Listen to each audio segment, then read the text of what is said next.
بسم اللہ الرحمن الرحیم۔ السلام علیکم کلاس فرسٹ ایئر اسلامیات لیکچر نمبر 5۔ اس سے پہلے والی ویڈیو میں ہم نے رسول اور وحی کے بارے میں پڑھا، ٹھیک ہے، کہ رسول کے لغوی معنی جو ہے پیغام دے کر بھیجا ہوا یا پیغام پہنچانے والا۔ اصطلاح میں رسول وہ شخص ہے جس کو اللہ تعالیٰ نے انسانوں تک اپنا پیغام پہنچانے کے لیے منتخب فرمایا ہو۔ رسول کو نبی بھی کہتے ہیں جس کے معنی ہے خبر دینے والا۔ رسول کو پیغمبر بھی کہتے ہیں یعنی پیغمبر لانے والا، ٹھیک ہے نا۔ اب آگے ہے پیغام لانے والا، آگے ہے وحی کے بارے میں ہم نے پڑھا، ٹھیک ہے، کہ وحی کا مطلب کیا ہے، کہ وحی کے اصطلاحی معنی ہے کہ اللہ تعالیٰ کا وہ پیغام جو اس نے اپنے کسی رسول یا فرشتے کے ذریعے نازل کیا ہو یا براہ راست اس کے دل میں ڈالا ہو یا کسی پردے کے پیچھے سے اس کو سنوا دیا گیا ہو۔ اب آج جو ہم پڑھیں گے وہ ہے رسول کی ضرورت کیوں پیش آئی۔ اللہ تعالیٰ نے انسانوں کی ہدایت کے لیے انسانوں ہی میں سے رسول بھیجے، کیونکہ انسان کی رہنمائی کے لیے انسان ہی رسول ہو سکتا ہے، ٹھیک ہے نا۔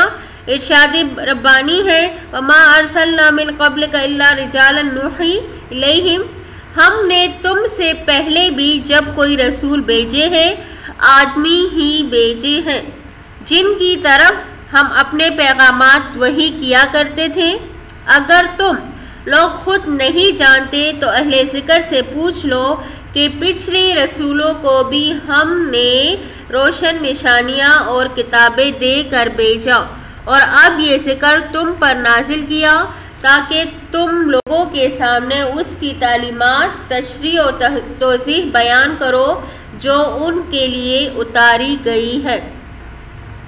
حضور اکرم صلی اللہ علیہ وسلم کو خود اپنی زندگی میں قرآنی اصولوں پر مبنی ایک عملی مظاہرہ کرنا تھا۔ صرف یہ نہیں کہ آ کر پیغام سنا دیتے، بلکہ اس پیغام کے مطابق انسانی زندگی کی اصلاح بھی آپ صلی اللہ علیہ وسلم کی ذمہ داری تھی۔ پیغام الہی فرشتوں کے ذریعے سے بھی بھیجا جا سکتا تھا، مگر محض پیغام بھیجنے سے وہ مقصد پورا نہیں ہوتا۔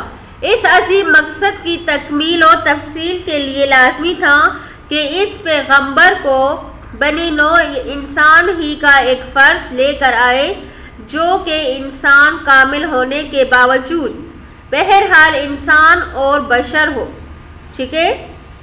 اس کو مشکلات اور مجبوریوں کا اسی طرح سامنا کرنا پڑتا جس طرح اس کو امت کے ایک معمولی فرد کو، اور جو ساری دنیا کے سامنے ایک ایسے معاشرے کو بطور مثال رکھ دے جس کا اجتماعی نظام اسی پیغام الہی کی مرضی کے مطابق ہو، ٹھیک ہے۔ یعنی صرف پیغام پہنچانا مقصد نہیں تھا بلکہ اس پیغام کے مطابق اپنی زندگی کو گزارنا بھی کیا تھا، ایک مقصد تھا، ٹھیک ہے۔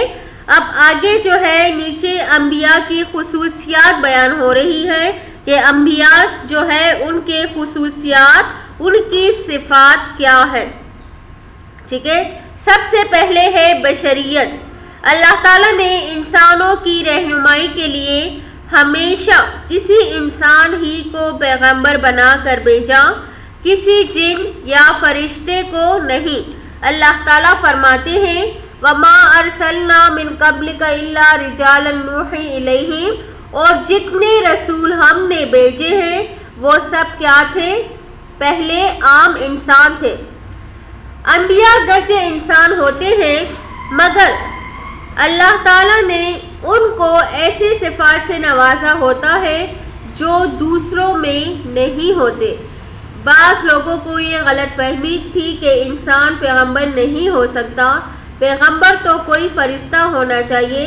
اس کے جواب میں اللہ تعالیٰ نے فرمایا ان سے کہو اگر زمین میں فرشتے اطمینان سے چل پھر رہے ہوتے تو ہم ان کے لیے آسمان سے ضرور کوئی فرشتے کو رسول بنا کر بھیجتے، پہلی صفت کیا تھی؟ بشریت۔ اب دوسری صفت جو ہے وہ ہے امین یعنی امانت دار۔ رسالت ایک ایسی نعمت ہے جو محض اللہ تعالیٰ کا تحفہ ہے۔ کوئی شخص اپنی محنت و کاوش سے اسے حاصل نہیں کر سکتا۔ یہ کوئی ایسی چیز نہیں جو محض عبادت اور خوشی سے حاصل ہو جائے، یہ تو اللہ تعالیٰ کا فضل ہے، جسے چاہے دے دے۔ قرآن کریم میں آتا ہے ذالک فضل اللہ یؤتیہ من یشاء، یہ تو اللہ کا فضل ہے، جسے چاہتا ہے عطا کرتا ہے۔ تاہم یہ مقام جن لوگوں کو عطا کیا گیا وہ تمام نیکی، تقوی، ذہانت اور عزم و ہمت جیسی صفات کے مالک تھے۔ نبی اللہ کی طرف سے دیے گئے احکامات منوعاً انسانوں کو پہنچا کر اپنی امانت کا حق ادا کرتے ہیں، یعنی جو احکامات جس طرح ان پر نازل ہوتے ہیں اس کو پورا ادا کرتے ہیں، اس میں کسی بھی قسم کی کمی زیادتی نہیں کرتے بلکہ امانت داری سے پورا کرتے ہیں۔ آگے ہے تبلیغ احکام الہی۔ پیغمبر جو احکام و تعلیمات لوگوں کے سامنے بیان کرتا ہے وہ تمام اللہ تعالیٰ کی طرف سے ہی ہوتا ہے۔ پیغمبر اپنی طرف سے نہیں کہتا بلکہ وہ اللہ تعالیٰ کا ترجمان ہوتا ہے۔ قرآن کریم میں ارشاد ہے وَمَا يَنطِقُ عَنِ الْهَوَىٰ إِنْ هُوَ إِلَّا وَحْيٌ يُوحَىٰ، اور نہیں بولتا اپنی نفس کی خواہش سے، یہ تو حکم ہے بھیجا ہوا۔ ٹھیک ہے، آگے ہے معصومیت۔ اللہ تعالیٰ کے تمام پیغمبر معصوم اور گناہوں سے پاک ہوتے ہیں۔ ان کے اقوال اور اعمال شیطان کے عمل و دخل سے محفوظ ہوتے ہیں۔ نبی کا کردار بے داغ ہوتا ہے، وہ ایسا کامل انسان ہوتا ہے جو بے حد روحانی طاقت کا مالک ہوتا ہے۔ نبی کا کوئی کام نفسانی خواہشات کے تابع نہیں ہوتا۔ آگے ہے واجب اطاعت۔ انبیاء کی اطاعت اور پیروی ضروری ہے۔ اللہ تعالیٰ کا ارشاد ہے وَمَا أَرْسَلْنَا مِن رَّسُولٍ إِلَّا لِيُطَاعَ بِإِذْنِ اللَّهِ، اور ہم نے کوئی رسول نہیں بھیجا مگر اس واسطے کہ اس کا حکم مانا جائے اللہ کے فرمانے سے، یعنی جو احکامات وہ بتاتے ہیں ان کو ماننا کیا ہے؟ ضروری ہے۔ اب نبی کا کیا کام ہے کہ نبی جو ہے وہ اللہ تعالیٰ کا راستہ دکھاتا ہے، اسی لیے اس کی اطاعت اللہ کی اطاعت ہوتی ہے۔ اس لیے پیغمبر کتاب اللہ کا شارح ہوتا ہے، ٹھیک ہے نا، امت کا معلم ہوتا ہے اور امت کے لیے نمونے تقلید ہوتا ہے، ٹھیک ہے، کہ وہ اللہ تعالیٰ کے قانون کو نافذ کرتا ہے اور قاضی اور حکم دیتا ہے، ٹھیک ہے۔ اب آگے ہے رسالت محمد اور اس کی خصوصیات۔ یہ تو عام انسانوں کی خصوصیات، عام پیغمبروں کی، ٹھیک ہے، تمام پیغمبروں کی۔ اب آگے جو ہے وہ ہے محمد صلی اللہ علیہ وسلم کی خصوصیات۔ اب حضرت آدم علیہ السلام سے نبوت کا جو سلسلہ شروع ہوا وہ خاتم المرسلین حضرت محمد صلی اللہ علیہ وسلم پر آ کر تکمیل کو پہنچ گیا۔ اللہ تعالیٰ نے پہلے انبیاء کرام کو جو کمالات علیحدہ عطا فرمائے ہیں، نبی آخر الزمان صلی اللہ علیہ وسلم کی ذات میں وہ تمام شامل کر دیے ہیں۔ رسالت محمدی بڑی نمایاں خصوصیات رکھتی ہے، جن میں سے چند ایک یہاں پر بیان کی جاتی ہے۔ پہلے ہے عمومیت۔ حضور اکرم صلی اللہ علیہ وسلم سے پہلے آنے والے انبیاء کرام کی نبوت کسی خاص قوم یا ملک کے لیے ہوتی تھی، مگر آپ صلی اللہ علیہ وسلم کی نبوت قیامت تک کے تمام انسانوں کے لیے ہے۔ اللہ تعالیٰ کا ارشاد ہے قُلْ يَا أَيُّهَا النَّاسُ إِنِّي رَسُولُ اللَّهِ إِلَيْكُمْ جَمِيعًا، کہ اے محمد صلی اللہ علیہ وسلم کہہ دو میں رسول ہوں اللہ کا تم سب کی طرف۔ نمبر 2 ہے پہلی شریعتوں کا ناسخ۔ نسخ کا مطلب ہے ختم کرنے والا۔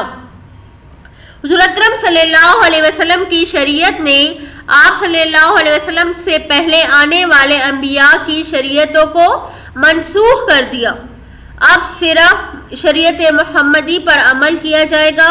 اللہ تعالیٰ کا ارشاد ہے مَن یبتغ غیر الاسلام دینا فلن یقبل منہ، اور جو کوئی اسلام کے علاوہ کسی اور دین کو تلاش کرے وہ ہرگز قبول نہیں کیا جائے گا۔ آگے ہے کاملیت۔ حضور اکرم صلی اللہ علیہ وسلم پر اللہ کے دین کی تکمیل ہوئی۔ آپ صلی اللہ علیہ وسلم کو وہ دین کامل عطا فرمایا جو تمام انسانوں کے لیے کافی ہے، اس لیے اب کسی دوسرے دین کی کوئی ضرورت باقی نہیں رہی۔ قرآن کریم میں آتا ہے الیوم اکملت لکم دینکم واتممت علیکم نعمتی ورضیت لکم الاسلام دینا، آج میں نے مکمل کر دیا تمہارے لیے تمہارا دین اور پوری کر دی تم پر اپنی نعمت اور پسند کیا میں نے تمہارے واسطے دین اسلام کو۔ آگے ہے حفاظت کتاب، یعنی قرآن کریم کی حفاظت۔ پہلے انبیاء کرام پر نازل ہونے والی کتابیں یا تو بالکل ختم ہو چکی ہیں یا اپنی اصلی حالت میں باقی نہیں رہی، کیونکہ ان میں بڑے پیمانے پر رد و بدل ہو چکا ہے، یعنی ان کے احکامات کو لوگوں نے جو تبدیل کر دیا ہے، ٹھیک ہے، جس سے ان کتابوں میں صحیح اور غلط تعلیمات جو ہے وہ گل مل گئی ہے، ٹھیک ہے، کہ صحیح کو غلط سے جدا کرنا اب کیا ہے، بے حد مشکل ہے۔ مگر خاتم الرسول صلی اللہ علیہ وسلم پر نازل ہونے والی کتاب قرآن کریم کی آیات 1400 سال گزرنے کے باوجود بالکل اسی صورت میں موجود ہے جس طرح نازل ہوئی تھی، اس کے ایک حرف میں بھی تبدیلی نہیں ہوئی۔ قرآن کریم نہ صرف یہ کہ تحریری طور پر محفوظ ہے بلکہ لاکھوں انسانوں اور مسلمانوں کے سینوں میں بھی کیا ہے، محفوظ ہے۔ اسی طرح قرآن کریم کی دوسری آسمانوں پر کتابوں پر افضلیت بھی ہے کہ پہلے کتابوں کے نہ کوئی حافظ تھے اور نہ ہے، اور قرآن کریم جو ہے کتنے ہی مسلمانوں کے سینوں میں کیا ہے، محفوظ ہے، ٹھیک ہے۔ تو اسی طرح یہ قرآن کریم کی کچھ صفات تھی، ٹھیک ہے، حضور اکرم صلی اللہ علیہ وسلم کی رسالت کی خصوصیات، ٹھیک ہے، آپ لوگوں نے پڑھی۔ اس کے کچھ احکامات جو ہے وہ انشاءاللہ ہم اگلی ویڈیو میں پڑھیں گے، آپ لوگ صرف اتنا ہی یاد کریں، ٹھیک ہے۔ والسلام، شکریہ۔